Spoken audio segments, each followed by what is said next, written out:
Brought to you by JEGS.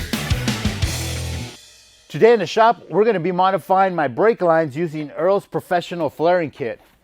Because I installed Holley's high ram manifold with the inlet towards the back of the car, we're going to have to reroute our brake lines to go around the intake.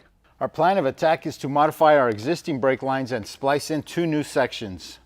EARL'S professional flare kit allows you to do all the popular flare types: bubble flare, din flare, double flare, and single flare. When it comes to brake lines, the double flare is the most popular flare used in American and Asian automobiles. I picked up EARL'S brake line kit and some double flare unions. We'll use the double flare unions to join our lines. First thing is to mark our existing brake line where I'll splice in our new lines.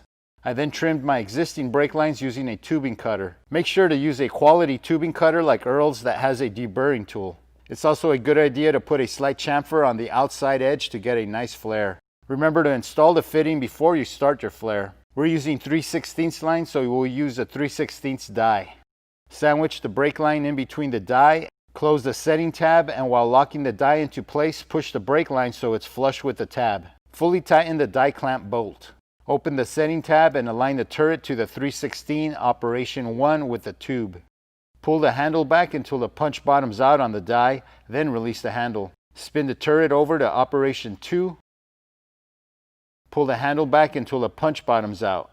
Loosen the die clamp bolt and remove the tube from the die. That's all there is to it. EARL'S Pro Kit makes it easy to get professional results. I then mounted all the brake lines so I can get an approximate measurement for the new brake line. EARL'S steel zinc coated hard line is easy to work with, especially with EARL'S tubing bender. I bent a wire to give me a rough approximation of the bends that I would need to use and formed my turns with a bender. I then fitted them into place and marked them for trimming.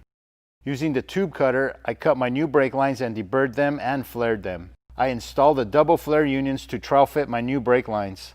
After confirming a good fit, I tightened all the fittings and used EARL'S Adele clamps to secure them to the firewall. All that's left is to bleed the brakes.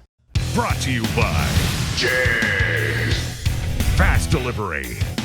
Your source for high performance and quality. Delivering performance since 1960. JEGS.com.